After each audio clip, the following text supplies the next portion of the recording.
So today's webinar is it's super important. It's something that we haven't actually done on sustainability partnerships. We haven't talked specifically about food other than in one of our events that we did on the actual Sustainability Day of Action a couple of years ago. But it's not one that we've touched on recently, but it's something that's becoming ever more important with the geopolitical climate as it is. There's a lot of food supply chain issues coming up and being brought to the fore, not just in terms of ecological sustainability, but also economical as well. And it's something that obviously is close to the agenda for the NHS. So I'm going to let you introduce yourself, Tim, if that's okay, and tell us what you're going to be sharing with us today.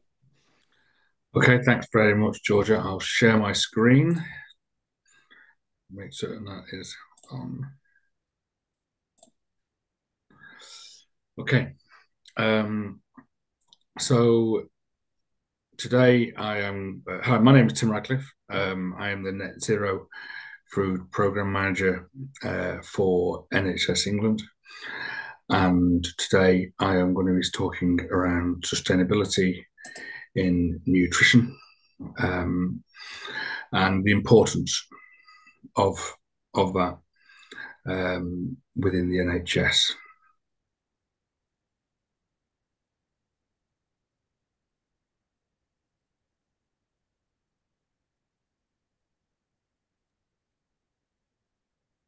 Have we lost him?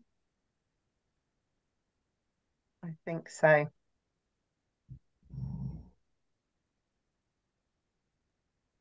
Okay, I'm not sure that I can stop his screen share.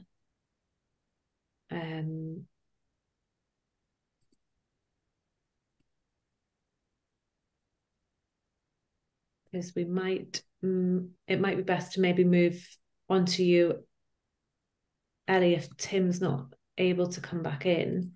Oh, we've not really had this happen to us before, where somebody dropped out. Okay, let me see if I'm able to stop his screen share.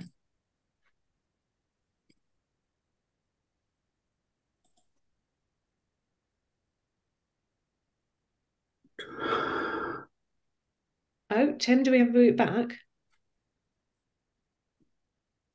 No. Okay, bear with me 1 second.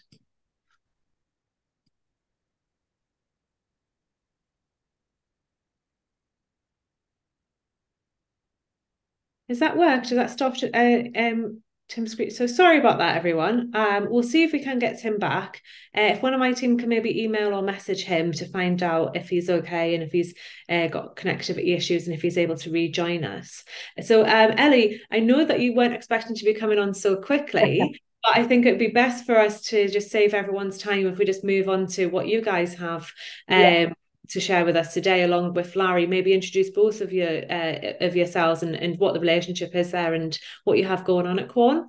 Yeah, absolutely. So hi, thanks Georgia for the introduction, and thanks for the opportunity to be able to come on today to talk to you about some of the work that we at Quorn Pro have been doing with the NHS. And I suppose that's a great opportunity for me to introduce Larry, who some of you will be able to see on screen. So I think in terms of why we're here today, I want to talk to you a little bit about some of the work that we've been doing and hear some feedback from Larry around, I suppose, the responses in terms of that work and how we're helping the NHS to put sustainable food onto menus.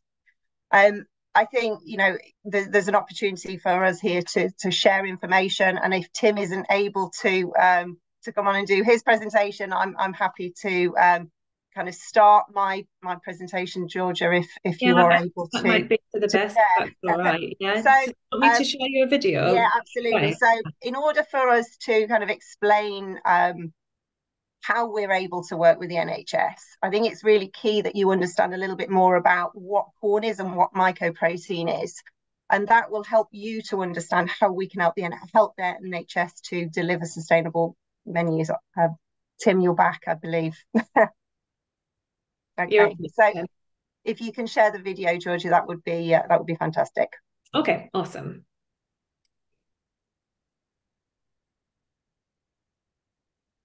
Can everyone see? Life, the miracle of our universe. 3.5 billion years old. It began as microorganisms, growing, expanding, dividing, flourishing, transforming our planet from this desolate husk of heat and fire, dust and dirt, into this rich and abundant garden of colour and consciousness, movement and thought. Even now, inside our bodies, microorganisms outnumber human cells 10 to 1. They're in the air we breathe, the food we eat. They affect how we act, how we think, how we feel.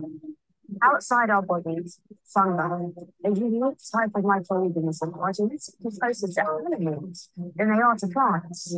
They breathe oxygen, they digest food, they even communicate via a vast network hidden deep beneath the earth. And our ancestors, they knew this, using fungi for food and medicine.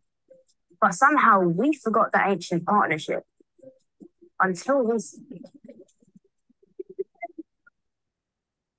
Amidst the cultural revolution of the swinging 60s, humans discovered mycoprotein, a nutritious superfood cultivated from a specific strain of fungi using the ancient art of fermentation, the same method used by our ancestors to preserve food and maintain a healthy diet. But fast forward to today, and a lot has changed. Life as we know it is under threat. Our air is polluted, our rivers are emptying, our forests are dying, our health is at risk. But this is where mycoprotein may be able to help. Using 90% less carbon, land, and water than animal protein, mycoprotein is not only sustainable, but it's scalable and healthy. It's high in protein, high in fiber, low in saturated fats. It builds muscle faster than animal protein. It contains all 9 essential amino acids and has even been shown to lower cholesterol. A true food for our future, found hidden within the microorganisms that first populated our planet. Only now revealing the secrets that could one day change the fortunes for all. Where can you find this mycoprotein? Well, that might not be as hard as you think.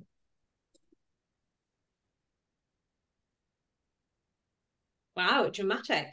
Thank you, George. I think there was a few issues with that video being shared. So I will send you the YouTube link for anybody who wasn't able to view it properly to watch it again after the recording.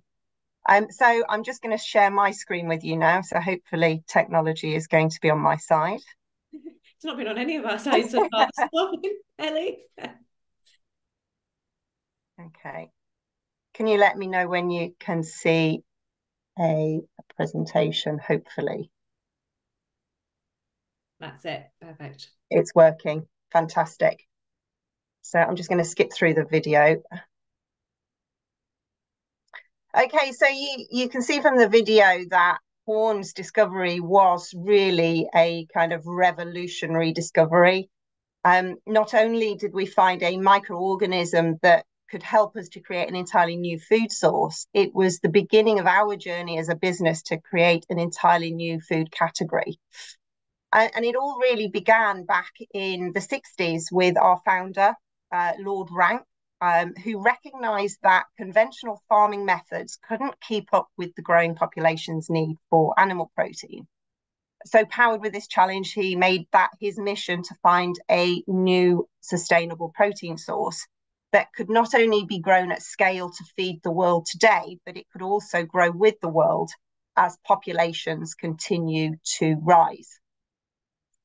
So after testing more than 3,000 species, they discovered Fusarium venenatum, which is a microorganism that was found growing naturally in the soil and has the unique capability of converting sugar into protein, the same way that organisms have been used in food and medicine for centuries, and not too dissimilar to how yeast is used to proof bread or turn sugar into alcohol. And we use this same process of fermentation to grow our protein. In fact, we ferment the fusarium with sugar, water, oxygen, and we add minerals to create that kind of perfect environment for it to grow. And we then harvest that mycoprotein paste, which is what we use in all of our corn products.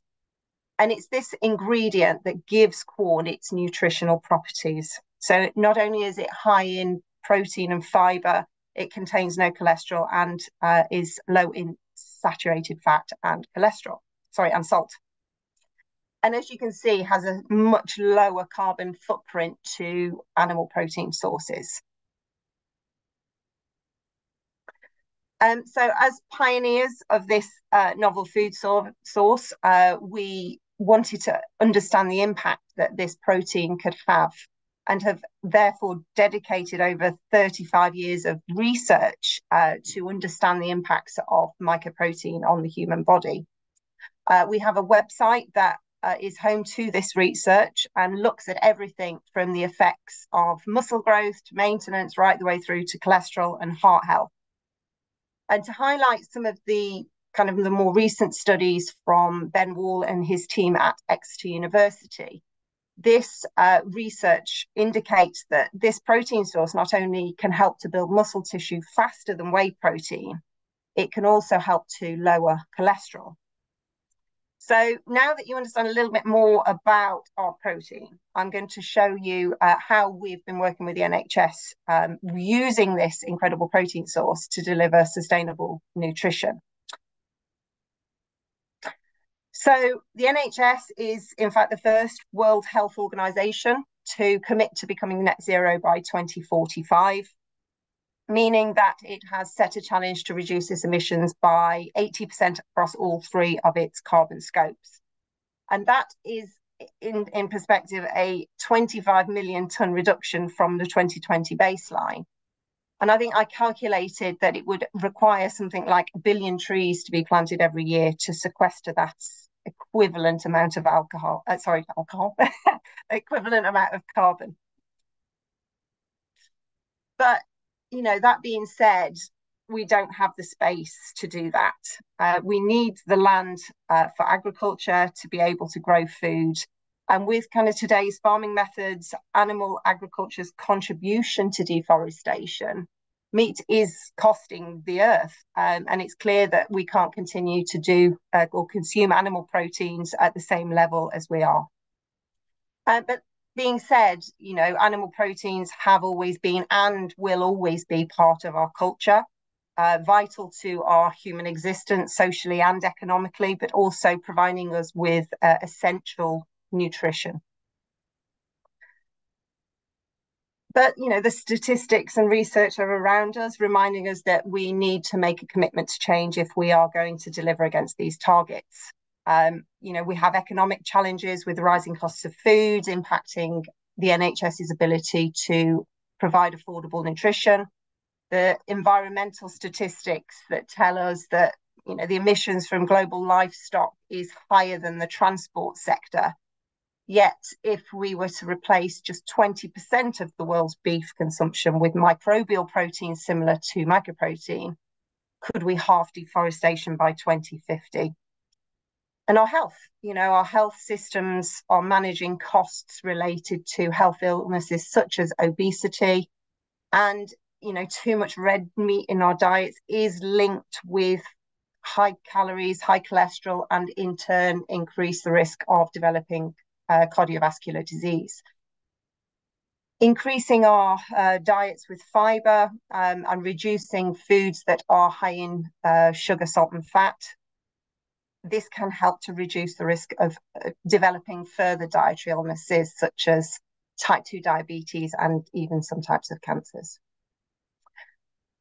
So what is our solution? The work that we've been doing with the NHS isn't just about operators putting more vegan and vegetarian options on menu. It's about how we can support meat eaters to eat less meat.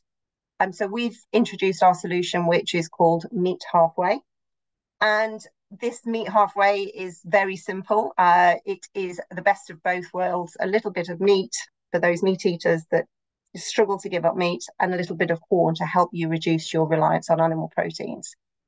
You could either, as a NHS trust or as a catering organisation, take one of our ready designed recipes that meet British Dietetics patient guidelines, or you could simply just take your own recipe and swap out 50% of the beef mince with Quorn. And we've chosen Quorn really because it delivers, in terms of taste and texture, to become almost indistinguishable from a full beef dish recipe. But it's actually the numbers that really make this solution quite interesting. If you take our meat in the middle cottage pie, you can see that it's low sugar, salt, fat, high protein, fibre, with green traffic lights across the board. And it delivers on calories to make sure that patients still receive the nourishment they need to aid recovery. But when you look at the carbon, you can see that by going 50-50 with Quorn mince, it reduces emissions per serve from 3.6 kilograms to 1.9. Now that's a 46% carbon emission saving in just one dish. So I challenge you to run some calculations against your own operations, minced beef servings, and maybe even share them, drop them in the chat with the wider audience, because I truly believe that collectively the NHS has the ability to make significant impact with one small change like Meet Halfway. And it's not just the carbon. We have, sorry, it's switched over now. It's not just the carbon that this I suppose SWAT can help to do. It can help to reduce the saturated fat by up to 31% and increases fibre by 48%. So reducing that, the saturated fat, reducing dietary cholesterol, makes it that better choice for not just for patients, but for staff and visitors as well. And in addition to that, Quorn mince is in fact certified halal, kosher, gluten-free, and meets FSA salt targets. So gives you the opportunity to be able to deliver against specific dietary requirements. But, that's enough from me, I think. I've kind of talked to you. I want to now pass you over to Larry. So welcome, Larry, to the webinar, and thank you very much for agreeing to join us. I've actually added here I suppose a testimonial that Larry gave to us to talk about his experience of Meet Halfway. But I'd really like him to join us and just give you, in his own words, his experience and the responses that he has potentially had from his staff and visitors and customers that he serves on a daily basis at the Royal London NHS Trust. Okay, thank you so much for having me. I do want to share a slide with everyone. I think sometimes little history helps about ourselves. I realized that there was trouble when I was a little kid and all the eagles started dying. Many of you might know about Rachel Carson's work and Silent Spring, and that's where we first discovered, or everyone became aware, that the things we put in our environment make a difference. Then when I was a little bit older, in the 60s, we had 2 rivers in America that caught fire, and they burned all summer long because nobody had any idea how to put that kind of a mess out. Now, I'm an organic gardener, and I drive, well, I don't drive anymore, my wife drives, and we go at night down the highway. And I remember when I was a younger man driving, we used to have to stop part of the way and clean the windshield because it'd be so covered with bugs that you couldn't see without it. Now we frequently drive to Farnham, where my wife is from, and we'll never see a bug on the windshield. I work in my garden and I get scared because I have to hunt for bugs. When I was a kid, I used to have to chase them off of me. So with that kind of background, you hear numbers, billions and trillions and tons, and I think for a lot of us it's overwhelming, and everyone is pushing different agendas and approaches, and what do we do as individuals? And for me, it amounts to two things: choice. Nobody wants to be pushed. Most people will do the right thing if you tell them why. And not to be overwhelmed, to say, look, if you don't solve the entire problem yourself, it's not worth doing anything. So what we believe in is do a little bit, do something, and you'll be surprised at things that happen. So I'm being a little cheeky because I'm going to show you corn and two other things. So we put up this sign. We had this made out of tin, and I don't know if you remember when I was a kid, McDonald's used to have like a rolling number: 2.5 million served, 2 billion served, whatever. So we thought, what would happen if we put up the carbon that we saved? It's not a huge number, but right now we're only updating it quarterly, and we got people coming up to us going, well, when's the number going to change? Because I've been buying it. Now, I'll jump to corn real quick. I'm a dedicated carnivore. I tried the 50-50. I liked it, but frankly, it doesn't matter what I think. It's what do our customers think. So our customers have tried it. We tell them, hey, this is what it is. You have a meat option sitting right next to that. You have a vegetarian option sitting there.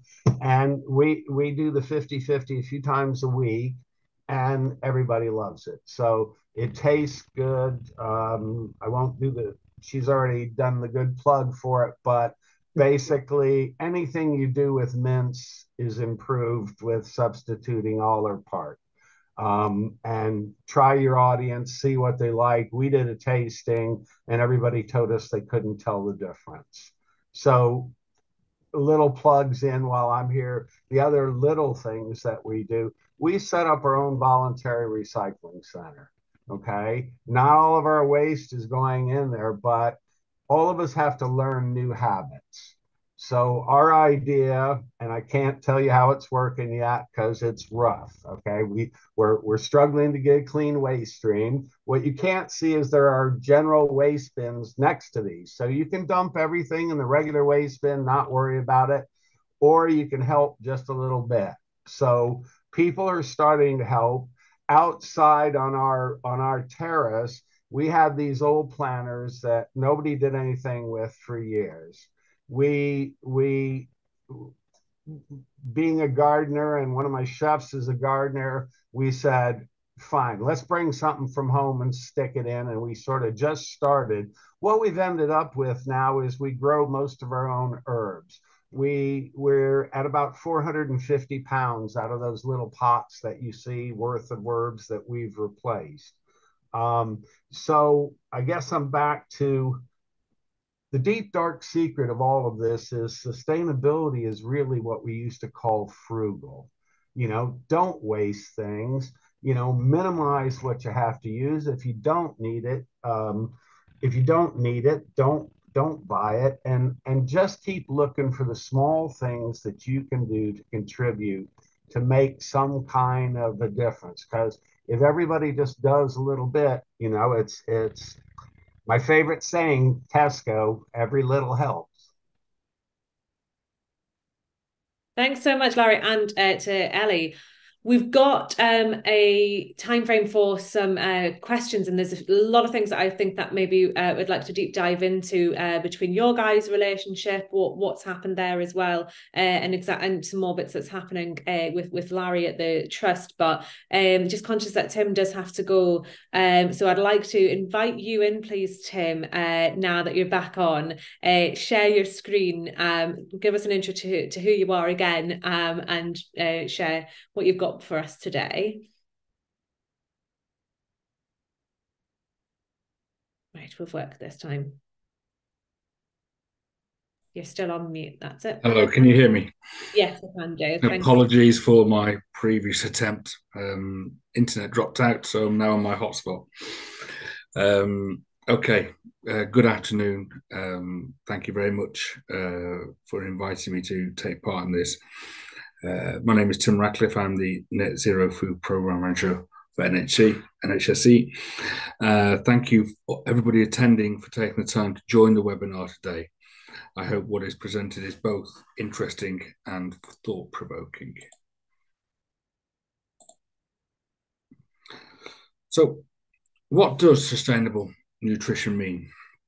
Sustainability in nutrition is a multifaceted concept that involves making food choices that consider the environmental, social, and economic impact of production and consumption.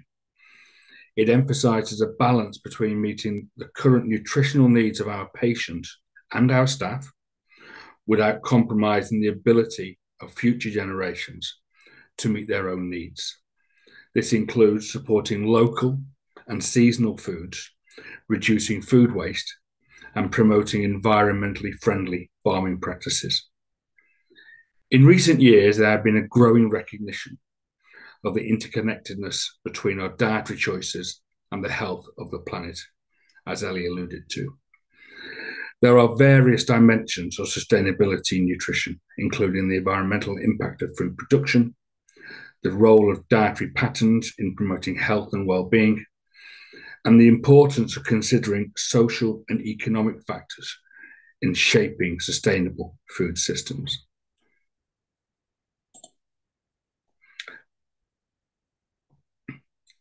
In October 2020, the NHS became the world's first national health system to commit to become net zero carbon.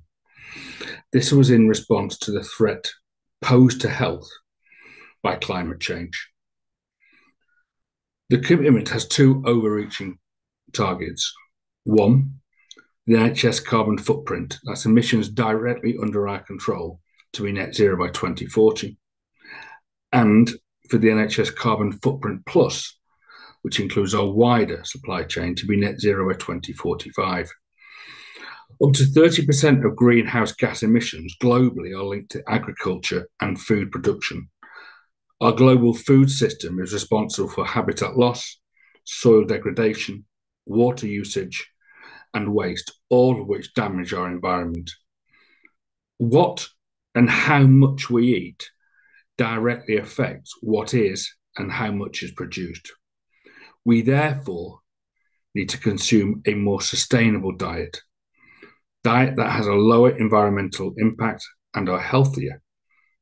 As major purchasers and providers of food and catering services, hospitals, in fact, we have the opportunity to put sustainability at the heart of our work. This should include embedding high standards of farm and food production that reflect UK standards of welfare, reducing our carbon footprint and making our catering contracts accessible to small and local businesses, reducing waste. Patients require and deserve high quality nutrition and a balanced meal that patients want to eat. It is important to involve patients in sustainable nutrition initiatives and highlight the ways to engage and empower patients to make sustainable food choices. So what can everybody do? A key aspect of sustainability in nutrition is the environmental impact of food production. Agriculture, including livestock farming and crop cultivation, contributes significantly to greenhouse gas emissions, deforestation, depletion of natural resources. As the global population continues to rise, there is pressing need to develop a more sustainable and resource-efficient farming practices. This includes exploring alternative protein sources, promoting regenerative agriculture, and reducing food waste throughout the supply chain. What we buy. Plant-based diets have gained attention as a more sustainable alternative to traditional meat-centric diets. By reducing reliance on animal products, individuals can decrease their carbon footprint, minimize land use, and mitigate environmental degradation associated with livestock farming. Incorporating plant-based dishes in your menus aligns with the principles of sustainable nutrition. But we must emphasize the importance of balancing nutrition with environmental choices. Sustainability in nutrition is not solely about eliminating specific food groups. It is also promoting diversity, promoting more sustainable farming practices. Less meat, but better meat. Venison has a lower carbon impact, is not intensively farmed, is higher in protein, and lower in cost than beef. So it's something that you should be looking at to help with your menu choices. Food miles continue to be an important subject for many as a perceived indicator of sustainability, despite there being no shared definition of food miles. There are great reasons for buying locally, as demand for British products supports our own farmers and businesses, and in many cases, animal welfare and traceability is typically higher. However, seasonality is a far greater indicator of sustainability. A 250-gram punnet of strawberries. We all love strawberries. Grown in season locally, there's 490 grams of carbon for a 250-gram punnet of strawberries.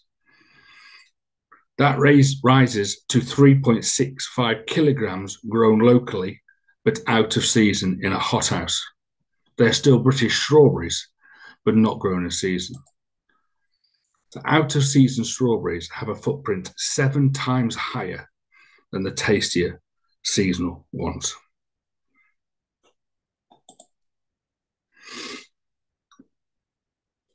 Food waste. Food waste is defined as food purchased, prepared and delivered and intended to be eaten by patients, but that remains unserved or uneaten. Food not eaten in patients in hospital not only represents an unnecessary cost, but may also imply that patients are not receiving sufficient nutritional support. Malnourished patients are almost 4 times more likely to be readmitted within 7 days of discharge. So it's really important that we focus on what we are giving our patients and what they are eating. In the NHS, we do around about 185 million meals a year. That's 351 meals every single minute. The most recent estimate by WRAP is that 20% of our food is wasted. It is a thing we have to take concern on and something we need to do and change. So what are we doing at NHSE? We are looking at a national lower carbon recipe and menu bank and looking at introducing ways that we can all measure our food waste and reduce food wastage at all stages. 6% of the emissions within the NHS are associated with food and catering services.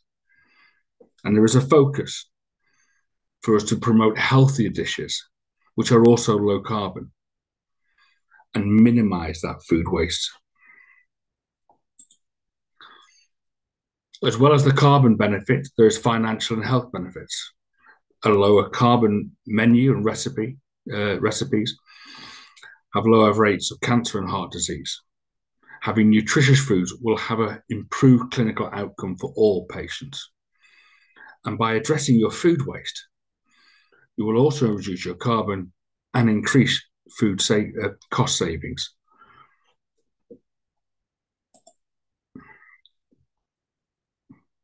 The Low Carbon Recipe Bank is a bank of recipes which have been developed in conjunction with the National Development Chef. These are both hopefully able to have local dishes on there, and more importantly, seasonal dishes, utilising British produce in season. There's recipes there taken from all the competitors in NHS Chef 21, 22 and 2023. They've all been analysed for the nutritional, allergen and carbon values, and we're there for a source of inspiration. A lot of these dishes have been changed, just reimagined, so they're not using substitute products. It is just changing some of the dishes, reducing some of the beef content or meat content, and increasing the amount of lentils and pulses that are in there.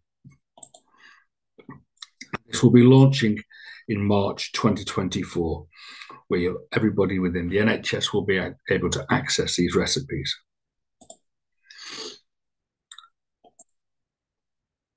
The food and drink standards for healthcare, which were launched last year, state that organisations must monitor, manage and actively reduce their food waste.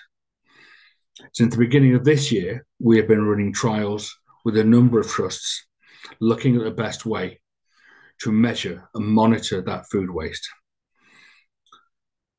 We are now about to produce and publish our guidance document that goes alongside this, which will have a toolkit alongside and some tips and case studies of what we have done in the last year. There's an average of 85 grams from every plate that is going to waste. That is 85 grams of a nutritionally analysed and balanced meal that isn't going into a patient. We have to address this. We have to address this as trusts. We have to address it as individuals, and we have to address it as the NHS. One of the ways we were doing this is by having the ERIC data, asking all trusts to respond and measure their food waste in 4 different ways. That is plate waste, unserved meals, kitchen production waste, and spoilage. All this will be weighed, and then we will have a baseline of where we can start from.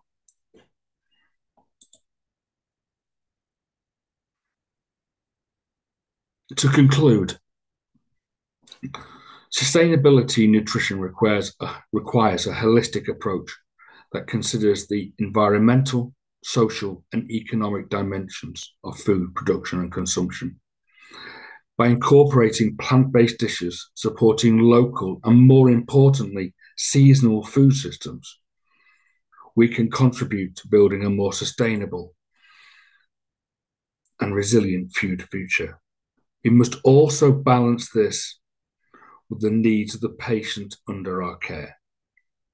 The nature of the net zero agenda is that we must do something, and we must start now.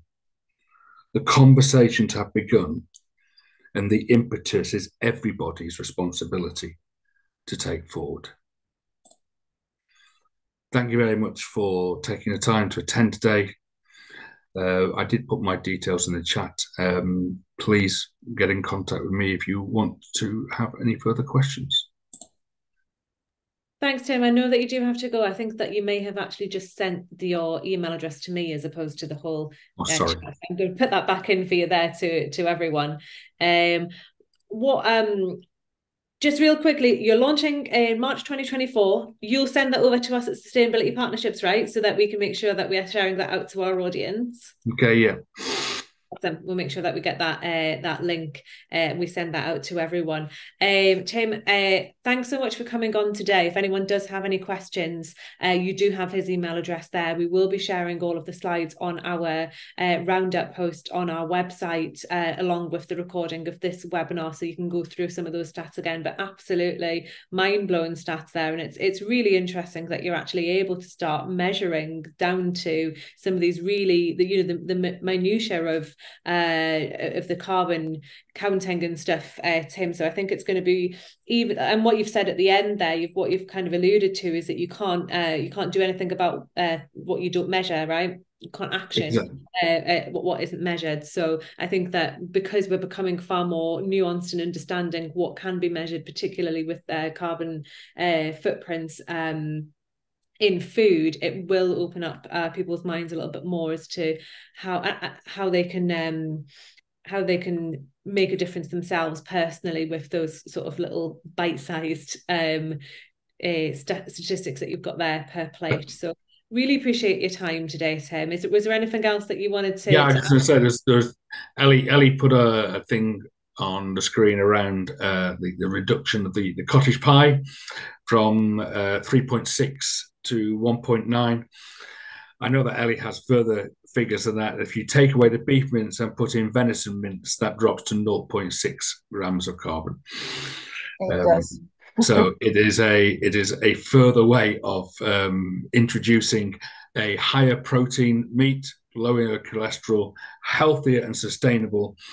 It's I often get called the venison man, so I'm quite happy to wave the flag for venison today. Thanks so much, Tim. I do have to go. I have a flight to catch. No worries. Thanks so much for coming on today, and we will be back in touch again. Thanks so much. Take care. Thanks. Bye-bye.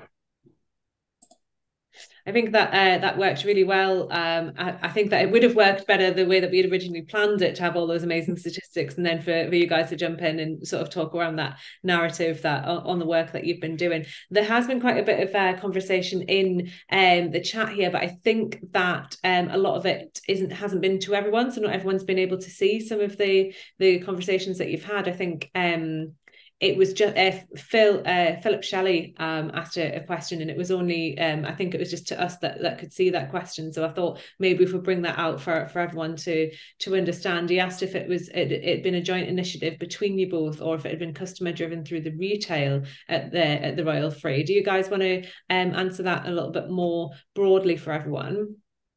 Yeah, I can start, Larry, if you like. So with the work that we've been doing with NHS Trust, we got into conversation with Larry and his team at the Royal London Trust, and we just, I suppose, just talked to him about, what could Meet Halfway do for him, and in true kind of leadership style, Larry took the solution and said, let's just try it and let's just see what happens with our retail, with our consumers that come in and eat in our restaurants.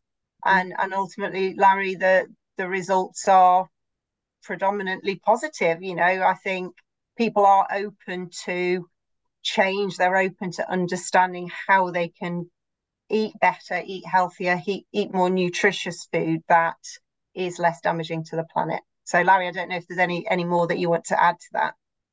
Yeah, it's part of the questions were I think about money and how the customers reacted and stuff. And every food business that fails for the same reason. They don't listen to their customers. If the customers aren't going to buy it, it does you no good. And I think many of them feel like I do, where we've tried to impose things on people.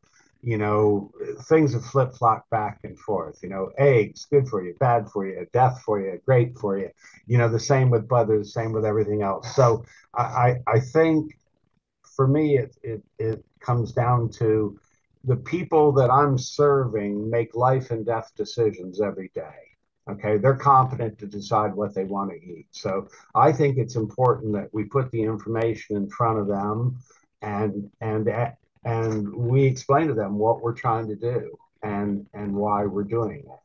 And then at the end of the day, if they don't like the way it tastes, I was involved in a famous healthy vending experiment, and they didn't talk to the customers. They just decided what folks were going to eat, put it in a vending machine, and it all fermented for a week and then had to be tossed. So, and most of the folks that are listening that are involved in either running a business or a public enterprise, we have financial responsibilities. So, but a lot of people are asking, what they can do to help. And we're back to that little bit. And exactly as you said, you guys came to us with a great idea. And it's like, yeah, let's try it. Let's do something. There was a question there about displaying the CO2 cost of each meal to support choice. Gosh, I'd love to be able to do that, but I'm the Royal Free Hospital. I have no researchers, no admin team to speak of. So we're kind of bootstrapping and doing it on our own. And frankly, that's why we look for folks like Corn to partnership, because we need that help. We ask them, hey, can you calculate every quarter? We'll show you, here's what we bought. but can you calculate the carbon for us? Because we're all pressed for time. So something that we talk a lot about on sustainability partnerships, webinars and conversations that we have is the vicious cycle that we have around, you know, people going into hospitals, they're unwell, and then, you know, the ever looming 6% of the UK's carbon is down to NHS estate, etc. And then them coming out of hospital, but because the estate itself is polluting our air, they're then becoming ill again and going to having to go back into hospital. And I think that that's one of those things that it's such a massive issue that it feels insurmountable. But I wondered if Ellie or you as well, Larry, if you felt that maybe people feel that the changes, little changes that they make in terms of what they eat, feel like something a little bit more manageable, a little bit more meaningful, and something that they're able to actually feel a little bit proud about making that decision to say, oh, you know, meat-free Mondays or something of that ilk, to say, actually, you know, I am able to make a difference. And I understand a little bit more cognitively around how eating better will make me healthier, and therefore I won't have to be going into hospital, and therefore we won't be polluting as much, and that it might actually break the cycle. Do people understand that a bit more when it comes to food? I think that's where organizations like you and I know Tim Radcliffe is trying to do that, is getting that education out to people that, you know, at the end of the day, you know, I think we all remember the famous picture they took from the moon, the first one where it showed the blue globe, you know, and you realize at the end of the day, regardless of politics, where you're from, whatever, we're all living in the same aquarium. And you have a choice. You can wonder what's happening. You can try to make something happen. And I think all of us want to do something, but if folks can be reassured that that little bit that you're doing, it does make a difference. You don't have to push the whole barrel up the hill by yourself. Do a little bit, and all those little bits. And I think because everybody feels that pressure, and we talked about the enormous numbers, it's like trillions and billions, and oh my God, the world's going to end tomorrow. You know, if you think the world's going to end tomorrow, you're going to freeze up and not do anything. So I think just for everybody, just a little bit of momentum. We started off, the herb garden is a real good example. So we started off no idea what we wanted to do. It was ugly. It was sitting there. Nobody had done anything with it. So I and Nigel Brinkhurst, my head chef, we started bringing plants from home. And then, so we were out there puttering, you know, shaving a little off the day. About 4:30 in the afternoon, we'd get out there. It was a little nicer in the summer, and we'd plant and weed. And all of a sudden, people started stopping by, and it was like, the funniest thing is half those things are, people are like, well, you know, I live in the apartment over there, and I got no place to grow anything, but I have these little tomatoes that I've grown on the, do you mind if I come over? And, you know, it's just, everybody wants to do something. They're scared, they're nervous. So I think everyone that has a platform, everyone that can get a voice out, you know, you don't need to be perfect. You don't need to be a rocket scientist. You know, small things you can do, here they are. So that's what we're trying to do. Like you saw with the, I'm going to share it with you guys one more time so you can see the picture. So we're talking about the same thing, but you can see there where we stress the voluntary. Okay, you don't have to do anything. There are regular trash bins all around, and our idea is, as people get adjusted and adapt, we're not forcing you to do anything. The little plants outside, sometimes we have random people that plant things and we have to look up what it is, you know. But the fact is they're involved and they're doing something. So everyone that's got a platform and everyone that has a chance, if you can just do a little bit something, and I'm a big believer in signs. So I've got signs up like we did with the corn there, explaining this is why we're doing it. You don't have to do anything. This is what we're doing. This is why we're doing it. And y'all all know folks really do vote with their money. My sales are up. I'm at 160% of pre-COVID traffic. So I'm having a great time. People are involved, and people come up with ideas for us. So any of you that have ideas or questions that we don't get to, I've popped my email in, and we do a lot of peer-to-peer visiting. So we're in Hampstead Heath in London. If you're in the neighborhood, drop in. We'd love for you to see what we do. Amazing. And Ellie, I wondered, I read in the news just this morning that there's been a spike in web searches around climate anxiety. Did you know that? Did you see that in the news this morning? I didn't, not this morning, but it doesn't surprise me. I think climate anxiety is there.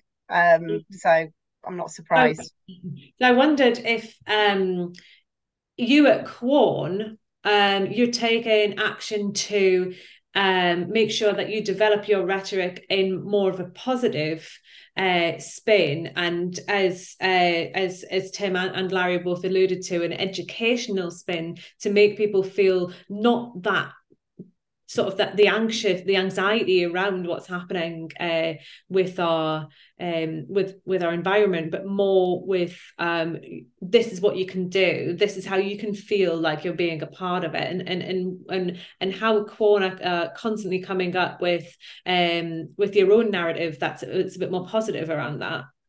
Yeah, absolutely. I think, like Larry was saying before, it's around education, and if you can give consumers the tools that help them to overcome this challenge, it makes them feel far more comfortable with being able to deliver against the climate targets that we're being challenged with. So yes, Quorn, everything that we do at Quorn is to try and help consumers to do that.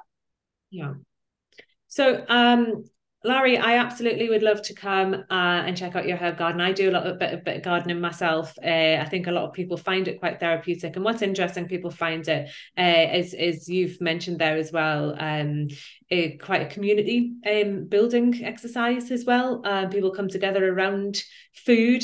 They always have. It's in our nature to do that. And I think that in the cultivation of food as well, people tend to build communities around that. I'd love to come and see what you're doing down there. So maybe we'll arrange a visit after we've had this webinar. I've only got 5 minutes left, and I do have to plug a couple of our own things, if that's okay, guys. First of all, we do have the Sustainability Partnerships Awards, so don't forget, if you are an NHS trust, there's a whole host of awards there that you can apply for. If you are a business that sells a sustainable alternative into the NHS, there's a whole host of awards there that you can also enter. In January, we have upcoming our sustainability agenda webinar. So that is the webinar that sets the scene for the entire year. So that's going to be in January. We are yet to announce who all of our speakers are, but it is the one that we feel is probably one of the most important of the year. It does let everyone understand what the agenda will be for sustainable procurement within the NHS for that year ahead, and what different trusts are up to, what they have within their green plan, what their priorities are going to be. So definitely that one's live. It's on our website, and I think that our team are able to probably post that into our chat as well. So you are able to sign up to that now. It's on the 17th of January. So hope to see everyone there. Finally, we are actually doing our own research here at Sustainability Partnerships on a few different things, one of them being nutrition particularly. We have a quick and simple, hopefully, quiz for everyone to take. Again, oh, Evie's just posted here. It's a quick survey. If everyone on here just takes 2 minutes to support us with understanding a bit of anonymous data around nutrition and about feelings and thoughts around that, we're then going to develop out a report on the state of sustainable nutrition in the NHS. We're going to do a few interviews with people maybe like yourself, Larry. So do keep an eye on your emails, because we might be hitting you up for a little bit more insight. Not that you've shared, not that you've not shared a lot today. And we will then be publishing that report probably early next year as well. Evie has also just posted the Sustainability Partnerships Awards, so please do get involved with them. They're absolutely free to enter. We're on both sides of the fence, NHS or suppliers, so please do get involved there. We always like to make sure that we are championing what's happening. Thanks so much for everyone who came to the event. Obviously, I have to say thank you to Tim. He did have to catch a flight, and he was cutting it very, very fine to be with us. So really appreciate his time there. Thank you to Ellie from Quorn Pro, and thank you so much to Larry as well. You've really sold the story here. And I don't know if anyone else has made the mistake of not having lunch before this webinar, but I have come away feeling very hungry and ready to raid the Quorn that I've got in my freezer. Honestly, it's not a plug. I'm not paid by Quorn, but it is a delicious meal base. So thank you guys so much for coming on. As I said, we will have the recording on our website for anyone who wasn't able to make the whole event today, and we'll have all of the slides and the contact details are there for anyone who wants to carry on the conversation as well. So thanks very much for today, guys, and we'll end it there. Thank you.